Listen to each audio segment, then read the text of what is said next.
అందరికీ నమస్కారం. Welcome to my channel. This is doctor RB Sudha. Every month మనం చేస్తూనే ఉంటామంటే రాశి ఫలితాలు చేస్తూ ఉంటాము. ఇప్పుడు మే నెల రాశి ఫలితాల గురించి మనం మాట్లాడబోతున్నాము. దానికన్నా ముందు ఎప్పటికైనా సరే గోచారం మాట్లాడుకోవడం అనేది అంటే వెరీ ఇంపార్టెంట్ అనుకోండి. చాలా చాలా ఇంపార్టెంట్. ఎందుకంటే గోచార రీత్యానే 12 రాశులకి మనం రాశి ఫలితాలు చెప్పడం అనేది జరుగుతుంది.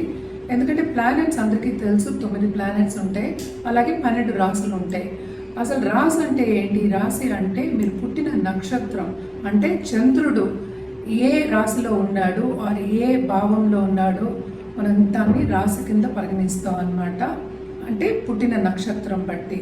సో అందరు రాశుల వారికి ఎప్పుడు ఒకేలా ఉండదు కదా, గ్రహాలు మారుతూనే ఉంటాయి. సో గ్రహాలు మారినప్పుడల్లా మనకి ఫలితాలు అనేవి మారుతూనే ఉంటాయి. సో తప్పక ఫస్ట్ మనం ఏంటంటే గోచార రీత్యా మేలో ఎలా ఉందో ఫస్ట్ చూద్దాము. మేలో ఏంటంటే చాలామందికి తెలిసిన విషయం, అందరికీ ఇప్పుడు అందరు యూట్యూబ్లు కూడా చూస్తున్నారు, అందరూ ఆస్ట్రాలజర్స్ దగ్గరికి వెళ్తున్నారు, అండ్ ఆల్సో ఆన్లైన్ ప్లాట్ఫామ్స్ కూడా చాలా వచ్చేసాయి. సో మేజర్ గ్రహాల మూమెంట్ మనకి మేలో ఎక్కువ ఉంది. అంటే ఏంటి, మనకి శని మూమెంట్ మనకి తెలుసు, ఉగాదికి ముందే మూవ్ అయ్యాడు, అది మనకి మీనంలోకి మూవ్ అయ్యారనమాట. అలాగే మనకి మెర్కురీ బుధుడు ఉన్నారు, అందులోనే మీనంలో మనం మాట్లాడుకున్నాం. పంచగ్రహ కూటమి కూడా మనం మాట్లాడుకున్నాము, ఇదే రాశిలో జరిగిందనమాట. రాహు ప్రస్తుతం ఇక్కడే ఉన్నారు. రాహు ఏమో మే 18కి మనకి కుంభానికి వెళ్తున్నారు. అలాగే కేతు మే 18కి ఏమో మనకి సింహానికి వెళ్తున్నారు అనమాట. అండ్ ఆల్సో మనకి ఇందులో ఇంకొక గ్రహం కూడా ఉంది, అదేంటంటే శుక్రగ్రహం. శుక్రుడు ఎగ్జాల్టేషన్ పొజిషన్, అంటే ఉచ్చ స్థితిలో ఉంటారనమాట మీనరాశిలో. అలాగే బుధుడు ఇందాక నేను చెప్పినట్టు ఆయన ఏంటంటే నీచ స్థితిలో ఉన్నారు. ఆయన మూమెంట్ కూడా మనకి ఫస్ట్ వీక్ ఆఫ్ మేలో జరగబోతోంది, 7th ఎక్కడికి, మేషానికి. అండ్ మోస్ట్ ఇంపార్టెంట్ ప్లానెట్ మనం ఎప్పటికైనా మనం మాట్లాడుకుంటూ ఉంటాం, సూర్యుడు సంక్రమణం అనేది మనం ఎవ్రీ మంత్ జరుగుతూ ఉంటుంది. మేషానికి ఆయన మే 14కి వెళ్తున్నారు అనమాట. అలాగే మేజర్ గ్రహం గురించి మనం మాట్లాడుకున్నాము, శని గ్రహం మార్చ్ 29th మూవ్ అయ్యారు మీనానికి. ఈయన 2.5 ఏళ్ళు ఇక్కడే ఉంటారనమాట. అందరికీ తెలుసు, అందరూ భయపడుతూ కూడా ఉంటారు. ఏళ్ళనాటి శని అనేది అందరికీ భయాందోళన అందరికీ కలుగుతూ ఉంటుంది. బట్ ఎవరెవరికి ఏలినాటి శని ఉందనేది మనం చూద్దాము. కుంభానికి అంటే మనకి లాస్ట్ ఘట్టంలో ఉందన్నమాట ఏలినాటి శని. అలాగే మీనానికి 2వ ఘట్టంలో ఉంది.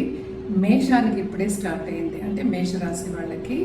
అలాగే ఇంకో మేజర్ గ్రహం మనం ఎప్పుడు మాట్లాడుకునేది గురుగ్రహం. గురువు ఏంటంటే ప్రస్తుతం వృషభంలో ఉన్నారు. ఆయనేమో మనకి మిథునానికి మే 14కి వెళ్తున్నారనమాట. సో మీరు చూసారు కదా, మేజర్ గ్రహాల మూమెంట్ ఉంది.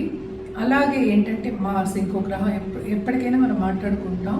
దాంపత్య అనుకూల గురించి కూడాను మనం ఎప్పుడు చూసేది మనం కుజగ్రహమే చూస్తాము.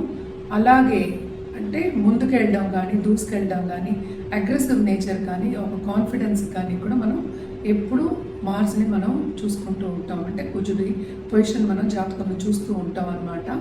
ఆయన ప్రస్తుతం నీచ స్థితిలో ఉన్నారు.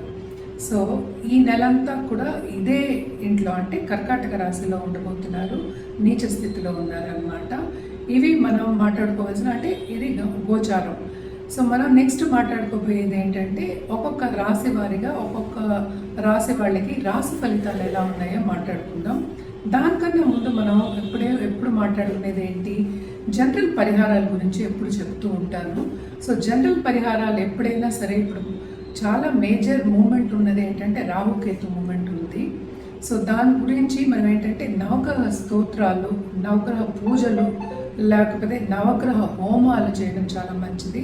అండ్ ఆల్సో ఎప్పుడు చెప్తూ ఉంటారు, రాహుకేతు మూమెంట్ ఉన్నప్పుడల్లా ఎప్పటికైనా సరే రాహుకేతు పూజలు చేయడం మంచిది. అంటే నివారణ పూజలు అంటూ ఉంటాం అన్నమాట. తప్పక ఇది చేయాలి. మే నెలంతా కొంతవరకు ఏంటంటే కొన్ని రాసుల వారికి చాలా చాలా బాగుంది, బ్రహ్మాండంగా ఉంది. కొన్ని రాసుల వారికి అంత బాగాలేదు. ఇప్పుడు మనం చూద్దాము ఎవరెవరికి, ఏ రాశి వాళ్ళకి ఎలా ఉందో మనం చూసుకుందాము.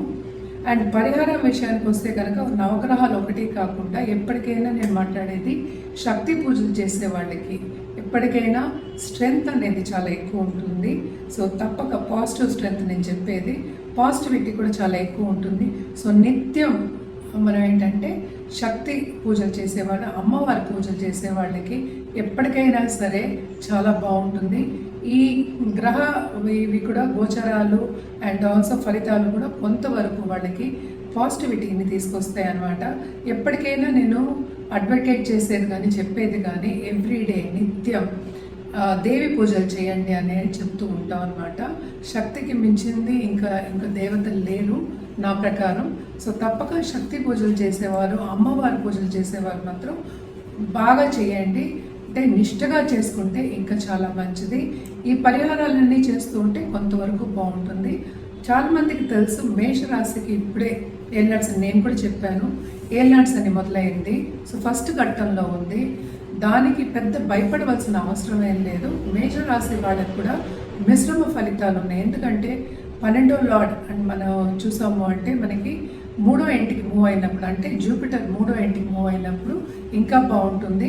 సో ఏలినాడ్స్ అని ఉంది అని భయపడడం కన్నా వెళ్ళి దానికి పరిహారాలు చేయడం చాలా మంచిది.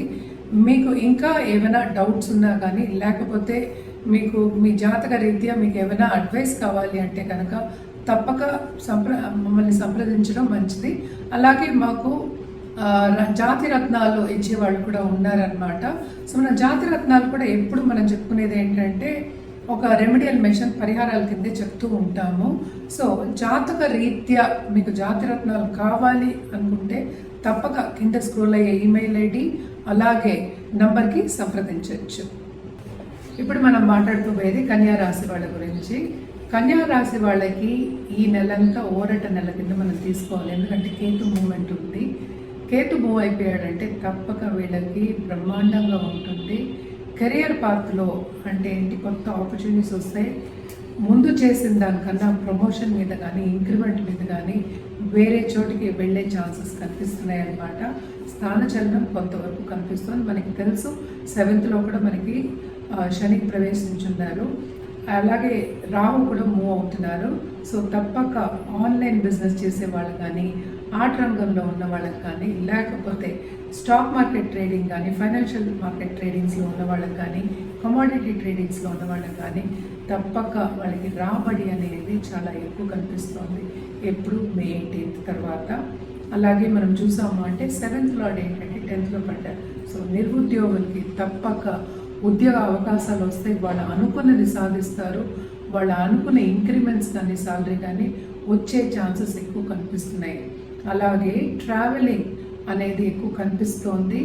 ట్రావెలింగ్ కూడా ఎక్కడికి వాళ్ళు కెరియర్ పాత్ మీద వేరే వివిధ దేశాలకు వెళ్ళడం కానీ, లేకపోతే ఒక కంట్రీకి వెళ్ళడం కానీ, అక్కడ ఉండడం కానీ, అలాగే శ్రమ పడడం కానీ కనిపిస్తుంది అన్నమాట. ఖరీదైన వస్తువులు తప్పక కొంటారు. ఈఎంఐస్ కట్టడం అనేది కొంచెం ఎక్కువ అవుతుంది ఈ నెలలో. ఖరీదైన వస్తువులు అంటే లాంగ్ టర్మ్ ఇన్వెస్ట్మెంట్ ప్లానింగ్ చేసుకునే ఒక మంత్ కింద మన కన్యా రాశి వాళ్ళకి చెప్పుకోవచ్చు అన్నమాట. తప్పక కమ్యూనికేషన్ రంగం మాత్రం చాలా బ్రహ్మాండంగా ఉంటుందనే చెప్పాలి. అలాగే 2nd లార్డ్ ఎగ్జాల్టేషన్. సో తప్పక వీళ్ళకి ఫైనాన్షియల్ సిచ్యువేషన్ అలాగే స్టేటస్ చాలా వరకు ఇంప్రూవ్ అవుతుంది.